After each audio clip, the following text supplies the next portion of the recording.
예, 강원국 작가입니다.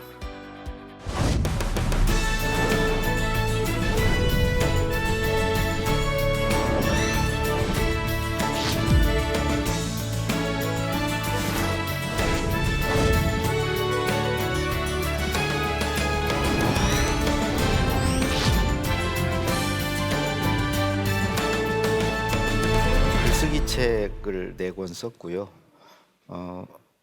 학창 시절 그다음에 기업에서 회사원 할 때 주로 읽기 듣기를 열심히 하다가 청와대에 가서 김대중 노무현 대통령 모시면서 말하기 쓰기를 배웠어요. 그리고 그 이후에 지금은 말하고 쓰면서 살고 있습니다. 예. 사실은 우리가 읽기 듣기를 열심히 하는 이유는 말하고 쓰기 위해서죠. 남의 말만 듣고 남의 글만 읽다가 인생을 끝내면 그렇잖아요. 자기 말을 해야죠. 그래서 오늘은 이 말 잘하는 법에 대해서 말씀을 드리려고 합니다. 제가 그 아내와 연애를 한 3년 차쯤 됐을 때 우리 이제 장모님께서 좀 보자고 해서 처음으로 이제 그 뵈러 갔어요. 밥을 아주 잘 이렇게 차려 놓고 저보고 대표 기도를 하라고 하더라고요. 권사님이신데 제가 대표 기도를 그때 처음 하라는 소리를 들었어요. 제가 그 학교 주일학교 선생님은 했는데 그 학생들한테도 이렇게 전체 소리 내서 통성으로 이렇게 기도해 본 적이 없어요. 그래서 그만큼 제가 이제 말하는 걸 두려워했어요. 근데 이제 장모님이 기도를 하라는 거예요. 저의 이제 신앙심을 보려고 그러셨겠죠. 그래서 이제 어떻게 해요? 하라니까 했죠. 하면서도 제가 정말 이게 기도 맞나 생각하고 기도를 했어요. 근데 다음 날 아내를 이제 만났는데 펑펑 우는 거예요. 장모님이 헤어지라고 그랬대요. 그래서 이제 제가 결혼을 못 할 뻔했거든요. 그래서 사실은 저는 말을 정말 못하는 사람이었어요. 그러니까 말을 못하니까 그냥 남의 글을 쓰면서 살아왔어요. 남의 글을 쓸 때는 말을 할 필요도 없고 안 할수록 좋아요. 자기 글이 아니니까 입 딱 닫고 그냥 시키는 거 딱 하고 쓰기만 하면 되는 거예요. 그래서 저 막 진중하고 입이 무겁다는 소리를 늘 들으면서 살았거든요. 근데 이제 제가 이제 말문을 열게 된 계기는 50 근방에 위암 선고를 받은 거예요. 근데 위암 선고를 받았는데 최종적으로 이제 그 얘기를 듣고 그 건물을 나왔는데 한 10m 앞에 내가 일주일 전에 다녀간 건물이 보이는 거예요. 거기서 제가 주례를 섰어요. 일주일 전에. 그때 이제 이런 생각이 들더라고요. 일주일 전으로 돌아가고 싶다. 그때 일주일 전에 주례 서면서 엄청 떨었거든요. 제 인생 처음 주례였고 서 있지 못할 정도로 떨었어요. 결혼식이 오후 3시인데 일찌감치 가가지고 결혼식을 몇 개를 봤어요. 남의 결혼식을. 근데도 그렇게 떨고 그랬는데 이런 생각이 드는 거예요. 내가 이렇게 평생 떨면서 살았구나. 지금까지. 아무 나한테 관심도 없는데 나는 그 사람들이 나한테 막 관심을 가지고 내 말에 귀를 기울이고 또 그 사람들에게 좋은 평가를 받으려고 그렇게 떨면서 살아왔구나. 그래서 이제 그러지 말자. 지금부터는 내 말 하고 살자. 그렇게 눈치 보고 남들이 어떻게 생각할까 이런 거 생각하지 말고 그냥 하고 싶은 말 있으면 하고 뭐 싫으면 싫다고 하고 이렇게 하면서 살자. 이제 그렇게 마음을 먹었어요. 왜 그러냐면 말을 듣는 것과 하는 것은 남이 한 말을 남이 만드는 말을 듣는 거고 말 잘 들어봤자 내가 그 사람 시키는 대로 하는 거고 끌려가는 거고 그 사람에게 영향을 받는 거고 그런 거고 내 말을 한다는 것은 내가 만든 말 내가 중심에 서서 누군가에게 말을 할 때는 남을 돕는 거기도 하고 남에게 영향을 끼치는 거기도 하고 내가 주인인 거 아니에요. 사람이 이 세상에 태어났으면 아니 그렇게 살아야지. 그렇게 살라고 부모님이 낳아주셨지. 맨날 남의 말 듣고 눈치 보면서 한마디 말도 못하고 살다 가라고 한 건 아니잖아요. 그렇게 살다 가면 나는 뭐 한 거예요, 살면서. 내 존재 의미는 뭐예요? 그래서 이렇게 좀 화가 난 거예요. 그때. 그래서 이제는 이판사판 말을 하자. 그래서 그 다음부터는 사실은 뭐 이런 방송을 하건 어디 가서 강연을 하라고 그러건 남의 앞에서 뭐 말하는 것을 그냥 했어요. 그럼 처음에는 되게 망신도 당하고 뭐 여러 어려움이 있었죠. 그러면서 이제 제가 몇 가지를 깨우쳤어요. 그러니까 말을 잘하려면 어떻게 해야 되는가. 우선 첫 번째는요.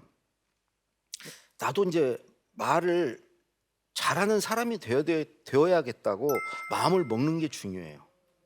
그래, 나도 한번 말을 잘하는 사람이 되어야겠다. 그러기 위해서 말을 많이 해야 되겠다. 첫 번째가 그겁니다. 근데 되게 그런 마음을 안 먹어요.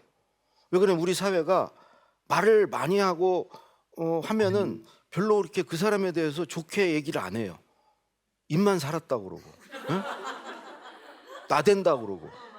사실 그래가지고 말을 잘못하면 또 이제 그걸로 이제 뭔가 이게 이 도마 위에 오르잖아요. 그러니까 여러 가지 이유로 말을 사실은 잘할 필요도 없고 그렇게 많이 말을 하는 게 별로 도움도 안 되고 그래서 그렇게 살아온 거예요, 우리가. 그래서 첫 번째로 저는 말을 잘해야 되겠다, 말을 많이 해야 되겠다. 그러니까 말을 많이 하는 방법은 자기가 선수를 치는 겁니다. 뭐냐면 저는 제일 두려운 게 돌아가면서 지금부터 한마디씩 하세요. 여기서부터 여기서부터 할까, 여기서부터 할까. 그럴 때 가슴이 막 철컥철컥 내려앉아요. 내가 지금 어디 앉아 있는지, 예? 먼 데서부터 이렇게 와야지. 그래서 그런 말 할 때 누군가 한번 말해보세요 하거나 아니면 돌아가면서 한마디씩 하라고 할 때 손을 딱 드는 거예요. 저부터 하겠습니다. 제가 한마디 하면 안 되겠습니까? 그럼 뻘떡 일어서는 거예요. 나중에 몰려서 하면요 더 무서워요. 내 순서가 점점 가까이 올수록 더 떨리고 더 머릿속이 하얘지고 왜 이렇게 앞 사람들은 말을 잘하는 거야. 그리고 앞 사람들이 말을 다 해버렸어. 내가 하나 뭐 찾아놨는데 그 얘기를 앞에서 해버리는 거야. 그러면 이제 갑자기 이제 너무 당황스럽죠. 그럴 때 그냥 선수를 치는 거예요. 내가 먼저 한마디 하겠습니다. 그래서 첫 번째는 말을 잘해야 되겠다. 나도 이제 말하면서 살아야 되겠다. 마음 먹는 게 첫 번째입니다. 두 번째는 우리가 보통 말은 이제 그냥 하는 걸로 이렇게 생각하고 살아왔어요. 저도 그랬고요. 근데 말도요 준비해야 하더라고요. 준비해서 말해야 돼요. 제가 모신 대통령이나 회장들은 말을 준비해요. 그냥 빈손으로 털레털레 가지 않아요. 무슨 말을 할지 준비해요. 그리고 이 말을 통해서 뭘 이루고자 하는 목적이 있어요. 목적을 가지고 말해요. 그리고 내 말에 대해서 어떤 반응이 일어날지를 미리 생각해 봐요. 예를 들어서 대통령 같으면 내가 이렇게 말했을 때 다음날 신문은 이걸 어떻게 받았을까? 제목을 뭐라고 뽑을까? 내 말과 이해 관련자들, 이해 당사자들은 내 말에 대해서 어떤 반응을 보일까? 이런 것들을 생각해 보는 거예요. 그냥 말하지 않고. 그게 저는 말을 준비하는 거라고 생각해요. 그 중에 가장 핵심적인 건요, 메모하는 겁니다. 평소에 메모를 하는 거예요. 저는 메모하지 않고 말을 잘한다는 것은 말이 안 된다고 생각해요. 왜 그러냐면 말을 하려면 말할 거리가 있어야 하잖아요. 근데 말하는 순간 그 말할 거리를 찾으려고 하면 그 찾아질까요? 이거는 그러면서 메모를 하지 않고 말을 잘하려고 하는 사람은 이런 거나 똑같다고 생각해요. 공부하지 않고 시험을 잘 보려는 사람. 공부는 평소에 했어야죠. 그래서 시험 볼 때 하루 전날 되면 막 그냥 정신이 없고, 시험이 두려운 거죠. 마찬가지로 메모를 안 한 사람이 말을 할 때는 두려운 거예요. 두려울 수밖에 없는 거예요. 말할 거리가 평소에 준비가 안 돼 있으니까. 그래서 저는 그 다음부터는 계속 메모를 합니다. 제가 이게 모신 분들을 가만히 생각해 보니까 전부 메모 광이에요. 어디 말할 자리에 올 때 빈손으로 오는 법이 없어. 자기가 뭔가 메모한 걸 가지고 와. 그리고 메모한 이게 수첩 같은 건 꼭 들고 다니면서 생각날 때마다 메모를 해. 뭘 책을 읽다가 새로운 걸 알아도 메모를 하고, 어디서 누가 좋은 정보를 알려줘도 메모를 하고, 이런 것들이 전부 나중에 말할 재료가 되는 거예요. 이거 없이 말이 안 되는 거야. 그리고 메모하는 사람은 언젠가 이걸 써먹어야 되겠다 생각하고 메모를 한 거예요. 그러니까 메모하는 사람은 말하려고 해요. 메모한 걸 한번 써먹어 봐야 되겠다, 이런 생각을 하는 거죠. 그래서 저는 우리가 말하기를 한다는 것은 그때 말할 거리를 찾는 게 아니고 이미 만들어 놓은 말할 거리를 써먹는 거다. 그래서 평소에 메모를 반드시 해야 된다. 세 번째는요, 말 잘하는 사람의 특징은 늘 질문 속에서 삽니다. 이게 무슨 얘기냐면 5가지 질문을 해요. 첫 번째는 자기가 모르는 걸 물어요. 그러니까 사람한테 물을 수도 있지만 뭐 이렇게 검색해 볼 수도 있죠. 모르는 걸 그냥 넘어가지 않아요. 그래서 나중에 모르는 걸 그냥 넘어갔는데 그것에 관해서 말해야 되는 상황이 벌어져요. 그때 좀 그걸 알아볼 걸. 이게 살면서 그런 일이 저는 있어요.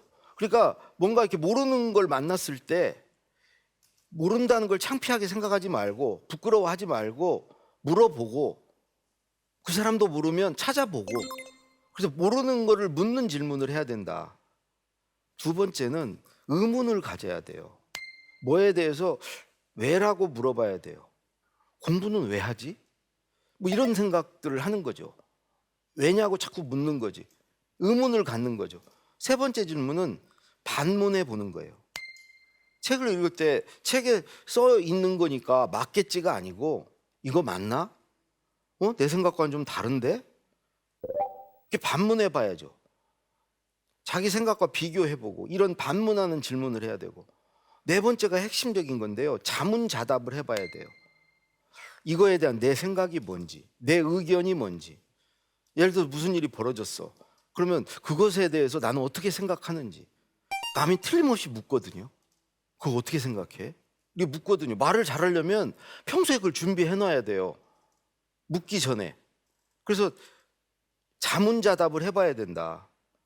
산책하시면서 아무 주제나 이렇게 떠올려서 누가 나한테 우리나라 교육에 대해서 어떻게 생각해? 이렇게 물어보면 내가 뭐라고 답하지? 나는 교육에 대해서 어떻게 생각하고 있지? 이 생각을 해보는 거예요. 마지막 5번째 질문은 성찰하는 질문이에요. 산다는 건 무언가? 난 지금 잘 살고 있나? 이런 질문.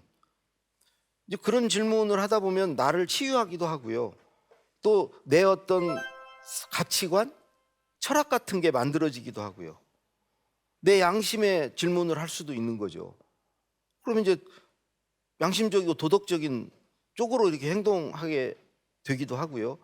어쨌든 이런 5가지 질문을 저는 해야 된다고 생각합니다. 이게 사실 5가지 질문이 그냥 생각해 보는 거예요. 생각하는 삶을, 숙고하는 삶을 사는 거예요. 그냥 살지 않고, 아무 생각 없이 살지 않고 나한테 물어보면서. 그거 어려운 일 아니거든요. 근데 이걸 하지 않고 저는 말을 과연 잘할 수 있을까? 근데 아까 이제 메모하고도 연결이 돼요. 그렇게 생각난 것은 메모를 하는 거죠. 그래서 질문을 하지 않으면 메모거리도 사실은 안 떠오르는 거죠. 책을 읽을 때 자꾸 메모거리가 생각나는 것은 뭐 이렇게 책의 내용에 반문해보고 의문을 가져보고 뭐 이러면서 뭔가가 내 의견이 생각이 나고, 그랬을 때 이제 메모를 하는 거죠. 그래서 세 번째는 질문하라는 겁니다. 네 번째는 제가 이렇게 대화라는 것은 생각이 같은 사람들끼리, 예를 들어 친구들끼리, 동료들끼리, 이렇게 교회 안에서 교우들끼리 뭐 이렇게 할 수 있죠. 그런 대화는 사실 3가지만 하면 돼요. 첫 번째는 잘 들어주고 경청하고, 두 번째는 공감해주고, 이게 리액션을 해줘야죠. 그래, 얼마나 힘들었어, 그래, 이 리액션 공감해주고, 세 번째는 내 말을 또 해야죠. 아니면 뭐 모르는 게 있으면 그 말에 대해서 뭔가 생각이 있으면 질문을 하든지 뭐 이렇게 하면 돼요. 근데 꼭 우리가 말하기라는 상황이 꼭 그런 것만 있는 거 아니에요. 그래서 회의를 한다거나 토론을 한다거나 서로 의견이 다른 사람끼리도 만나서 대화를 해야 돼요. 이제 그런 때 사실은 그 말도 잘 해야 되거든요. 쌈하면 안 되고 서로 이제 이 부분이 굉장히 우리가 부족해요. 그러니까 되게 이제 의견이 다른 사람을 만나면 됐어, 안 들어, 아니야 이래거나 아니면 뭐 그걸로 막 아주 감정적으로 막 싸우거나 그러다가 막 극단적으로 뭐 발언을 하고 막 이렇게 욕을 하고 막 이러다가 그냥 관계가 끊어지고 그러거나 이렇게 되죠. 그래서 이 말을 잘해야 되거든요. 이게 사실은 우리가 이제 민주 시민으로 우리가 사회 일원으로서 뭐 직장 생활을 하건 하지 않건 간에 이 서로 의견이 다른 사람들끼리 말하는 이런 그 방법을 갖춰야 되거든요. 저는 이거 말하는 방법은 5가지 단계로 말하면 됩니다. 첫 번째, 자기 생각을 말해요. 나는 이렇게 생각해. 그리고 두 번째, 왜 그렇게 생각하는지를 그 이유를 얘기하거나 어떤 근거를 대거나 사례를 들어서 나는 이래서 이렇게 생각해. 그래서 두 번째 이유를 얘기해 주고요. 세 번째는 상대의 말을 들어줘요. 넌 그렇게 생각해? 그럴 수 있어. 뭐 그럴 수 있지 충분히. 그래 그거 인정해. 그리고 나서 세 번째 뒷마무리에 그것에 대한 내 의견을 달아줘요. 너는 그렇게 생각하는데 그 의견이 이 부분은 굉장히 맞는 소리 같은데 이거는 좀 아니지 않아? 이건 좀 사실과 다른 것 같은데? 그게 일종의 이제 뭐 그 비판으로 될 수 있지만 그런 거죠. 그걸 보통 뭐 예스 밭 화법이라고 그래요. 예스지만 밭 그러나 세종대왕이 꼭 그렇게 말씀하셨대요. 그다음에 이제 네 번째, 그 다른 의견과 내 의견을 합해서 결론을 내는 거죠. 그 다른 의견의 일부를 받아들여서 내 의견과 합해서 이렇게 결론을 내.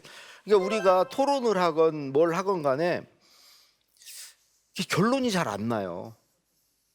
이게 사회적으로도 대화가 결론이 잘 안 나요.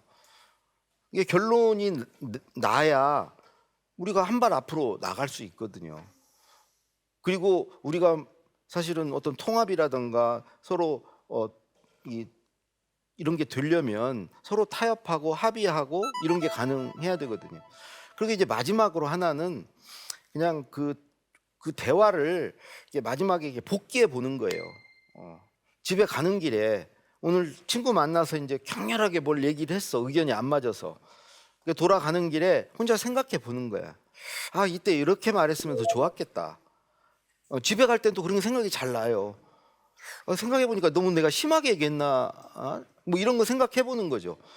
그래서 그 다음 또 우리가 그 말할 기회를 대비하는 거죠. 그래서 그 의견이 다른 사람과 얘기할 때 그 스킬, 그 방법들을 이제 갖춰야 된다. 그 다음으로 이제 하나 더 말씀을 드리면 이런 말하기 있잖아요. 이렇게 앞에 서가지고 말하는 거. 그러니까 앞에 말하기는 뭐 이렇게 대화하고 뭐 이렇게 토론하고 이런 거였지만 일대 다 대응으로 여러 사람을 앞에 두고 혼자 말해야 되는 경우, 이게 이제 사실 말하기에서 제일 어찌 보면 이제 두려운 거죠. 저는 이 부분은 어떻게 극복을 했냐면 3가지를 해봤습니다. 3가지가 뭐냐면 첫 번째로 제가 나름대로 이름 붙인 건 그냥 셀프 토킹이에요. 혼자 말해보는 거예요. 거기서 할 말을 이렇게 저 혼자 산책을 이렇게 하면서 혼자 말해봐요. 그게 뭐 연설이 됐건 강연이 됐건 발표가 됐건 그 내용을 혼자 쭉 말해봐요. 근데 혼자 말하려면 그 전에 이게 단어로 메모를 좀 해야 돼요. 이 얘기하고 그 다음에 이거 얘기하고 이렇게 순서를, 그 내 말의 이정표를, 순서도를 이렇게 정하는 게 필요해요. 그래서 그 말을 실제로 한번 해보는 거, 저는 그거가 굉장히 중요하다고 생각하고요. 두 번째는 일종의 이미지 트레이닝인데요. 사람이 이제 여러 사람 앞에서 하면 아무리 말이 준비돼도 떨려요. 그래서 그 떨리는 상황을 머릿속으로 그려보는 거예요. 그래서 물어봐요. 오늘 몇 명이 나와요? 되게 대상들이 여성이에요, 남성분이 많아요. 그리고 연령층은 되게 어떻게 되세요? 그 상황에 익숙해지는 거예요. 머릿속으로 이렇게 그려보면서. 그리고 거기서 어떤 시뮬레이션이라고 그러죠. 내가 이렇게 말했을 때 어떤 누가 반응을 어떻게 보이고 이런 것들을 상상해 보는 거예요. 머릿속으로. 그려보는 거죠. 충분히 그려보고 그 상태에서 저는 늘 좀 한 30분 일찍 가요. 오늘 또 일찍 왔는데 와가지고 현장에 익숙해져야 돼. 딱 맞게 가면은 이게 너무 낯설고 그러니까 더 두려워요. 근데 익숙해지면 두려움이 가라앉거든요. 이게 객석에도 앉아보고 그러면 객석에 앉아보면 그게 별게 아니란 걸 알아요. 왜냐면 객석에 있는 사람들은 그다지 나에 관심 없어요. 나만 지금 그런 생각하는 거지. 그냥 이 시간 빨리 지나라고 지금 그러고 앉아 계신 거예요 지금. 그런 생각을 하면 아이 뭐 별거 아니네 뭐 그런 생각이 들거든요. 그래서 이 현장 적응을 하죠. 근데 여기서 제가 이제 중요한 거 한 가지가 있습니다. 오늘은 제가 이게 손에 안 들고 있는데 바로 루틴이에요. 저는 늘 물을 손에 들고 말을 해요. 이 손에 이걸 들고 하는 이유는 손에 물을 들고 있으면은 그거에 의지가 돼요. 이게 왜 그러면 제 트라우마가 하나 있거든요. 뭐냐면 처음 방송을 할 때 이 혀가 입에 딱 붙어가지고 입이 말라서 이 말이 잘 안 떨어지더라고요. 근데 생방송이라 주변에 물이 없었어요. 그 다음부터는 이제 물이 없으면 말을 못 하는 거예요. 막 혀가 말라요. 근데 반대로 물만 있으면 말을 할 수 있는 거예요. 나는 물만 있으면 말할 수 있어. 그래서 지금도 이제 손에 하나 안 들고 있지만 시작하기 직전에 물을 충분히 마셨어요. 이거를 이제 자기만의 어떤 저는 그걸 뭐 루틴이라고 하죠. 그 의식이 있어요. 자기만의 말하기 전에 치르는 의식. 그래서 정 이렇게 남 앞에 서서 말하는 게 두려우신 분은 그런 루틴을 만들어라. 내가 의지할 구석을 하나. 예를 들어서 평소에는 뭐 안경을 안 쓰시는 분이 나는 안경을 쓰면은 난 두렵지가 않아. 그래서 뭐 안경을 쓰신다던가 그런 자기만의 말하기 전에 어떤 의식을 하나 만들면 말하기 두려움에서 좀 자유로울 수 있다. 다시 처음으로 잠깐 돌아가면 제가 기도를 왜 못했을까? 나중에는 알게 됐어요. 기도에 들어갈 구성 요소가 뭔지를 몰랐던 거예요. 기도 잘 하시는 분들을 보니까 감사하고요, 찬양하고요, 간구하고요, 또 감사하고 이런 요소들이 있어요. 그런 구성 요소를 머릿속에 갖고 들어가면 그렇게 어렵지가 않죠. 그래서 결국은 말이라는 건 이런 구성 요소다. 제가 아까 강의하고 뭐 발표할 때 단어로 몇 개를 이정표를 갖고 온다고 그랬죠. 그게 바로 구성 요소라는 거예요. 그러니까 친구들 만나러 뭐 커피 마시러 갈 때도 머릿속으로 구성 요소를 한번 오늘 내가 요 두 마디는 해야 되겠다. 요 마디, 요 마디. 그게 이제 일종의 준비하고 가는 거예요. 자기 말을. 그런 걸 평소에 몸에 배면 뭐 여러 사람 앞에서 하는 거건 대표 기도를 하건 다 하실 수가 있는 거죠. 구성 요소를 뭘로 할지를 사전에 준비하고 그걸 이렇게 메모해서 머릿속으로 한번 해보시고 가셔라. 여기까지 말씀드리고요. 또 질문을 받겠습니다. 예. 마음에도 없는 말이 삐딱하게 나갈 때가 많은데요. 그렇게 안 보이시는. 말에 진심을 담는 방법이 있을까요? 저는 이제 소위 그 진심이 담겼다, 진정성이 느껴진다, 심지어 뭐 감동이 된다. 어떤 사람의 말에 어떤 경우에 그럴까 생각해봤어요.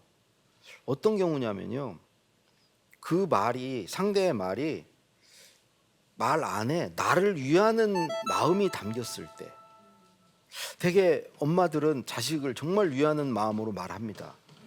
그래서 그런 마음은요, 그런 말은 다 좋은 말들이에요. 진짜 진심이 담긴 거고 거기 진정성이 느껴지는 말들이에요. 그러니까 그런 말을 하려면 내가 정말 상대를 위하는 마음이 있는가.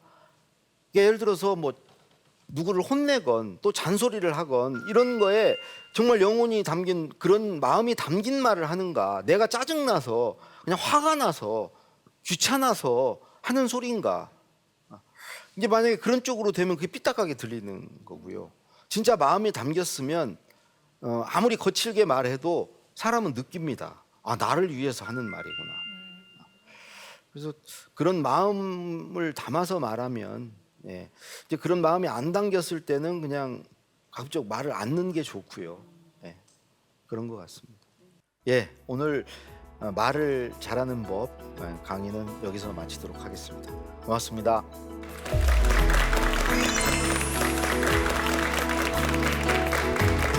말을 잘하려면 어떻게 해야 되는가?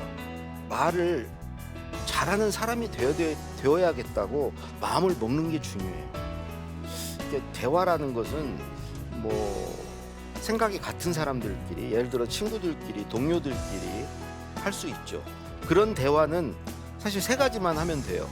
첫 번째는 잘 들어주고 경청하고, 두 번째는 공감해주고, 이게 리액션을 해줘야죠. 세 번째는 내 말을 또 해야죠. 여러 사람을 앞에 두고 혼자 말해야 되는 경우. 저는 이 부분은 어떻게 극복을 했냐면, 제가 나름대로 이름 붙인 건 그냥 셀프 토킹이에요. 혼자 말해보는 거예요. 구성 요소를 뭘로 할지를 사전에 준비하고 그걸 이렇게 메모해서 머릿속으로 한번 해보시고 가셔라.